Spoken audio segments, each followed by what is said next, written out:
lõpeta kohe, mida iganes sa teed, ja kuula. NATO tegi just Ukraina jaoks midagi suurt. Vladimir Putin peaks muretsema, sest NATO kirjutas just alla Venemaa surmaotsusele. Kuidas? Samal ajal kui me räägime, töötab Kollektiivkaitseliit uue plaani kallal, mis annab Ukrainale täpselt selle, mida ta vajab, et lõpetada Venemaa sissetung lõplikult. Puhas sularaha. Ja kui NATO otsustab oma plaaniga edasi minna ning kõik märgid viitavad sellele, et ta teeb seda, siis Putin kardab selle tagajärgi väga. Mitte ainult Ukraina sõja pärast, mis saab olema juba niigi tohutu, vaid ka selle pärast, mida see kõik tähendab Putini plaanide jaoks astuda vastu NATOle pärast sõja lõppu. Ja see kõik algab Ukraina pöördumisest. 11. juunil teatas Politico, et oli just rääkinud ühe Ukraina kõrge kaitseametnikuga. Väljanne ei öelnud kellega. Ametnik soovis jääda anonüümseks. Kuid see ametnik ütles, et Ukraina valmistub esitama suurt taotlust järgmisel Ukraina kaitsekontaktgrupi kohtumisel, mida tuntakse ka Rammsteini formaadina. Neid kohtumisi kasutatakse sõjalise abi kokkulepete vormistamiseks Ukrainale ning ametnik tegi selgeks, mida Ukraina kavatseb küsida. Kõik näevad, et Venemaa põleb ja me tahame veelgi rohkem põletada, kuid selleks on meil vaja rahastust, kinnitab ametnik. Kui palju soovib Ukraina oma Euroopa ja NATO liitlastelt? Umbes $20 miljardit. See on suur taotlus ja Ukraina teab seda. Ametnik ütleb Politicole, et plaan on selline. Liitlastelt palutakse igaühel panustada $2–6 miljardit, et eesmärgini jõuda ning Ukraina on valmis selle raha vastu võtma kas sõjalise abina või laenuna, mille ta peab tagasi maksma. Aga Ukraina jaoks, mis juba kulutab 40% oma sisemajanduse koguproduktist ehk SKP-st sõjaväele, tähendaks lisanduv $20 miljardit olulist täiendust NATO riikide poolt. 2026 aastaks juba lubatud $38 miljardile ning viiks riigi peaaegu $60 miljardi suuruse kahepoolse abi eesmärgini, mille NATO peasekretär Mark Rutte seadis juba mais. Ukraina kavatseb oma plaanid välja käia, kuid tal ei pruugi olla vaja oodata, kuni NATO annab rohelise tule. Kuna uudised Ukraina peatsest taotlusest on lekkinud, võite kindel olla, et NATO liikmesriikide juhid on seda juba näinud. Nad teavad, mis Rammsteini formaadis tulemas on ja on selleks valmis. Ukraina kavatseb küsida $20 miljardit. NATO ütles lihtsalt, hoia mu õlut. See ei kavatse Ukrainale $20 miljardit anda. See, mis järgmisena juhtub, tabab kõiki ootamatult, sest NATO valmistub andma palju rohkem kui see ühele riigile, kes võitleb vastu kõigile Putini Euroopa ambitsioonidele. See, mida NATO praegu valmistub tegema, oleks Venemaa sissetungi jaoks surmaotsus, sest see tagaks Ukrainasse rahavoo, mis ületab kaugelt isegi selle, mida Ukraina ise küsib. NATO näeb Ukraina $20 miljardi suurust taotlust ja on peaaegu nõus selle summa tõstma üle $80 miljardi. Just seda pakuvad NATO riigid Politico andmetel Ukrainale sõjalise abina ülejäänud 2026 aastaks. Väljanne rääkis 4 NATO diplomaadiga, kes ütlesid, et Saksamaa poolt ringluses olev ettepanek on praegu NATOs arutusel ning tundub, et sellele ollakse üha lähemal kokkuleppe saavutamisele. Kui kõik läheb plaanipäraselt, tehakse NATO $80 miljardi suurune pakkumine NATO juhtide Ankara tippkohtumisel umbes kuu pärast eelseisvat Rammsteini kohtumist. Kui suur saavutus see oleks Ukrainale? Ukraina läheb küsima $20 miljardit, kuid saab lõpuks üle 4 korra rohkem, kui ta liitlastelt küsis. Nendelt liitlastelt, kes mängivad suurt rolli selles, et Venemaa kurnamissõda Ukrainas ei võideta lihtsalt seetõttu, et Ukrainal sai otsa raha, mida on vaja võitluse jätkamiseks. 5. NATO ametnik räägib Politicole põhjendustest, miks kollektiivkaitseorganisatsioon valmistub sellist pakkumist tegema. Võtmeküsimus on saada Ankaralt kindel kohustus jätkata Ukraina jaoks üliolulist toetust jätkusuutlikumal ja õiglasemal alusel, ütleb ametnik. Aga asi ei piirdu ainult sellega. Selle uue rahastuse osana luuakse mehhanism, mis tagab, et kõik NATO liitlased ja ka Ukraina ise näevad, kes mida annetab. See on kogu ettepaneku heakskiidu saamiseks võtmetähtsusega, sest NATO sees on neid, kes usuvad, et nemad kannavad Ukraina toetamisel suuremat koormat kui teised. Põhjamaad, sealhulgas NATO uusimad liikmed Rootsi ja Soome, on nende hulgas. Juba novembris juhtis Rootsi välisminister Maria Malmström Stennergård tähelepanu sellele, et Põhjamaad võtavad enda kanda ebaproportsionaalselt suure osa abikoormast. Tõsiasi, et Põhjamaad, kus elab vähem kui 30 miljonit inimest, annavad kolmandiku sellest sõjalisest toetusest, mida NATO riigid, kus elab peaaegu miljard inimest, sel aastal annavad. See ei ole jätkusuutlik. See ei ole mingil moel mõistlik. Ja see ütleb palju selle kohta, mida Põhjamaad teevad. Aga see ütleb veelgi rohkem selle kohta, mida teised ei tee, märkis Stennergård. Väga terav sõnum ja selline, mida ülejäänud NATO liikmed pidid kuulma.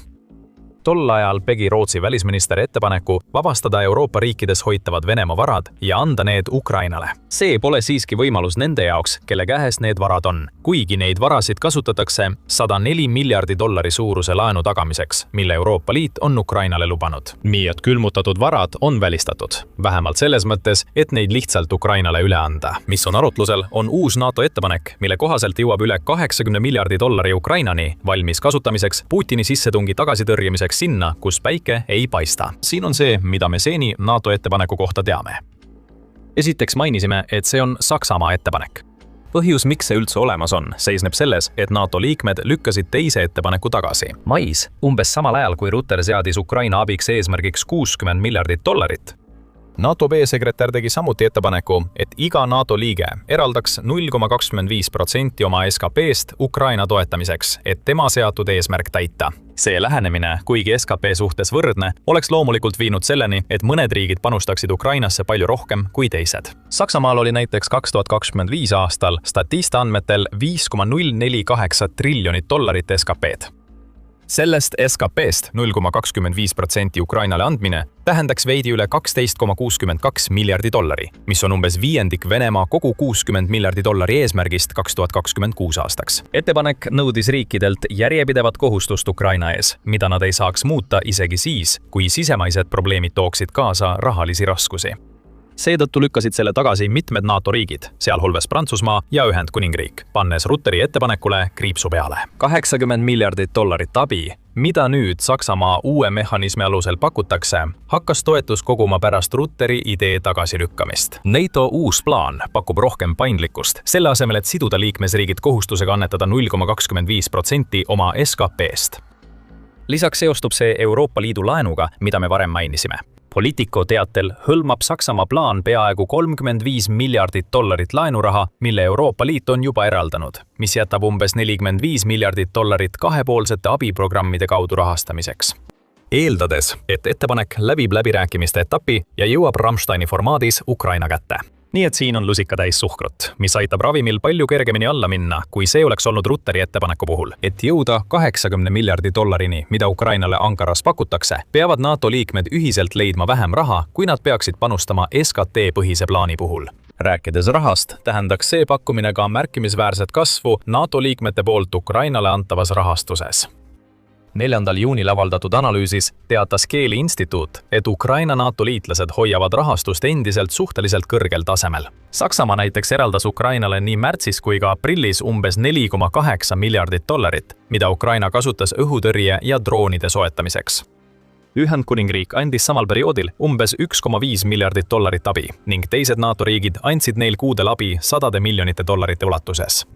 Nii et pole nii, et NATO riigid ei kulutaks juba praegu suuri summasid, et Ukrainat aidata. Lihtsalt nüüd valmistuvad nad tegema veelgi rohkem. Ja rohkem raha on Ukrainale alati parem, kui on vaja kaitsta oma territooriumi Venemaa sissetungivate vägede eest. Siin näeme, kuidas NATO leiab kompromissi pühendumise ja Ukraina kaitsmise vahel. Ettepanekuid on kaalutud ja kõrvale heidetud, kuid nüüd, Saksamaa ettepanekuga, on Ukraina lähedal sellele, et saab rohkem rahastust, kui isegi tema kõige ambitsioonikamad ametnikud ootasid. Rammsteini formaadis taotletavad $20 miljardit on Ankara tippkohtumise järel peaaegu 4-kordistumas ja see on mitmel põhjusel väga suur asi. Aga enne kui me nendesse põhjustesse süveneme, kui see on selline ülevaade, mida sa tahad näha, siis pead kindlasti olema tellinud sõjasaate. Me lahkame seda niimoodi igas oma videos iga päev. Seega veel, $80 miljardit, mis voolab Ukraina sõjakassasse, on oluline. On oluline. Siin on põhjus. Esiteks, see ei käi NATO jaoks ainult Ukraina aitamise kohta. Siin mängib suurt rolli isiklik huvi, kuna paljud Euroopas usuvad, et NATO liikmesriigid on järgmised Putini nimekirjas, eeldades, et Venemaa juht suudab Ukraina sõja võita. Üks neist, kes ennustab halba, on kindralleitnant Christian Freuding, kes on Saksamaa sõjaväe juht. 11. juunil antud karmis hoiatustes ütles ta, et küsimus pole selles, kas, vaid millal Venemaa tungib kallale mõnele NATO partnerile. Kõik 32 NATO partnerit on nõus, et Venemaal võib olla võimekus tungida kallale mõnele NATO partnerile aastal 2029, väidab Freuding, ja lisab, et 2029 ei ole Saksamaa ajakava, vaid NATO ühiselt kinnitatud luureinfo. Vene sõjaväerajatisi ehitatakse praegu NATO piiride lähedale, kuna ehitustööd Soome, Rootsi, Norra ja Balti riikide piiridel viitavad sellele, et moderniseeritakse baase, mis suudavad mahutada umbes 115 000 sõdurit, teatab TVP World. Venemaa korraldab regulaarselt hübriidsõjarünnakuid NATO liikmesriikide vastu, nagu nägime mais Rumeenias, kui Vene droon tabas riigis üht kortermaja. Sellised sissetungid muutuvad üha sagedasemaks ja nagu Rumeenia koges, ka ohtlikumaks. Need on Venemaa poolt antavad hoiatuslasud. Bruding ütleb, et on viimane aeg, et NATO hakkaks neid tõsiselt võtma. Üle 80 miljardi dollari sõjalise abi andmine on näide sellest, kuidas NATO võtab olukorda tõsisemalt, sest see on selge tunnustus sellele, et NATO vajab Ukrainat. Ukraina ei ole NATO liige ja juba ainuüksi võimalus, et ta võiks selleks saada, ajab Putini nii vihaseks, et on võimatu ennustada, mida ta järgmisena teeks. Võib öelda, et Ukraina tegutseb sisuliselt eesliinil sõjas, mida Putin tahab alustada. Kollektiivse kaitse allianss ja Ukraina on selles rollis olnud juba üle 4 aasta. Ukraina president Volodymyr Zelenski jagab kindlasti seda arvamust. 9. juunil tõi ta välja, et Ukraina lahinguvälja kogemus muudab riigi NATO jaoks väärtuslikuks, öeldes: sellel kogemusel pole hinda. See ei käi raha kohta, see käib inimelude kohta. Me jagame seda hindamatut teavet. Ukraina kuulumine NATOsse on NATO huvides, kinnitab Zelenski. NATO ei kavatse Ukrainat vastu võtta, vähemalt mitte seni, kuni sõda Venemaaga veel kestab. Kuid Ukraina on praegu NATO jaoks väärtuslikum kui paljud selle liikmesriigid. Nagu Euroopa Välissuhete Nõukogu märgib, tähendab Ukraina sõja lõppemine mis tahes viisil, mis ei lõppe Ukraina võiduga, et Venemaal on aega paigutada vägesid ettevalmistuseks 2029 aasta rünnakuks, mida Freudin väitel on oodata. Ukraina peab edasi võitlema. NATO huvides sama palju kui enda omades ja NATO teab seda. Kui NATO eraldab Ukrainale 2026 aastaks 80 miljardit dollarit abi, saadab see selge sõnumi nii Ukrainale kui ka Venemaale. Ukrainale näitab see toetus, et NATO tunnistab, kui oluline on riik eesliini jõuna Venemaa agressiooni vastu. Ja Venemaa jaoks on 80 miljardit dollarit sõjalist abi, raha, mida Vladimir Putin ei oodanud, et Ukraina kunagi saab, ning see saadab selge signaali, et NATO on mõistnud. Ukraina tugevdamine praegu on võtmetähtsusega, et nurjata kõik Putini tulevikuplaanid. Kui Ukraina langeb, on NATO riigid Vladimir Putini järgmised sihtmärgid. NATO peab selle igal juhul ära hoidma, kui ta ei taha näha kogu Euroopat sõtta sattumas, ning rohkem sõjalist abi on parim vahend, mis alliansil selleks on. Aga kui rääkida NATOst, siis on üks riik, mida selles videos pole eriti mainitud. Ameerika Ühendriigid. Alates president Donald Trumpi ametisse astumisest on USA tundunud Ukraina sõjas rohkem ettearvamatu tegurina kui endise presidendi Joe Bideni ajal. Ukraina suhe USA-ga on viimase 18 kuu jooksul olnud tormiline. Ja kuigi praegu on rohkem stabiilsust kui pikka aega varem, jääb faktiks, et USA ei anna Ukrainale enam abi samal tasemel nagu varem. Mõningane abi jõuab siiski Ukrainani. Enamik sellest lepiti kokku Bideni administratsiooni ajal. Kuid enamasti, nagu Politico märgid, ei registreerinud varem mainitud Kieli instituudi raport USA-lt uut sõjalist abi.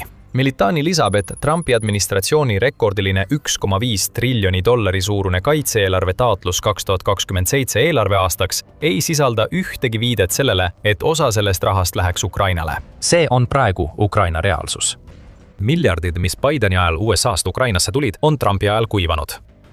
Ameerika abi asemel on nüüd prioriteetne Ukraina nõuete nimekiri ehk Pearli algatus, mille raames Ukraina, NATO ja Euroopa liitlased annavad raha, et Ukraina saaks osta relvi USA-st. Pearl on sisuliselt kompromisslahendus, mis võimaldab Ukrainal saada Ameerika relvi ilma, et USA peaks neid annetama. Kuid fakt jääb samaks ja tundub ebatõenäoline, et see muutuks. Ukraina ei saa USA-lt eriti palju, kui üldse, uut sõjalist abi, seni kuni Trump on president. See seab uude valgusesse need 80 miljardit dollarit, mida NATO valmistub lubama. See raha tuleb peamiselt NATO Euroopa liikmetelt. Pole veel teada, kas Kanada osaleb, kuid USA peaaegu kindlasti ei osale. Ukraina jaoks tähendab see seda, et ülejäänud NATO paneb üle alla, et täita lünka, mille USA on jätnud. Seda raha on vaja. Ülejäänud NATO on valmis seda andma.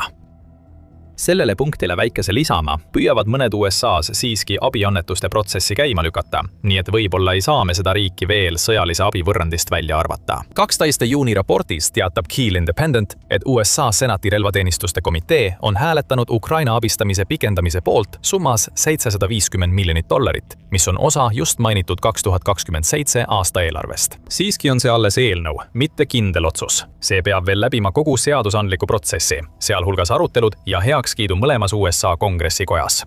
See on siiski algus ja Ukraina loodab, et see võib tähendada USA abi elavnemist, mis läheks kokku sellega, mida ülejäänud NATO teeb. Lõpuks on veel Ukraina ise. $80 miljardit NATOlt aitab oluliselt lahendada probleeme ja tugevdada sõjalisi lahendusi Ukraina jaoks. Probleemide poolelt on Ukraina kulutanud palju raha enda kaitsmiseks Venemaa vastu ning see on tekitanud, nagu BBC ütleb, kiireloomulise võitluse rahandusliinil.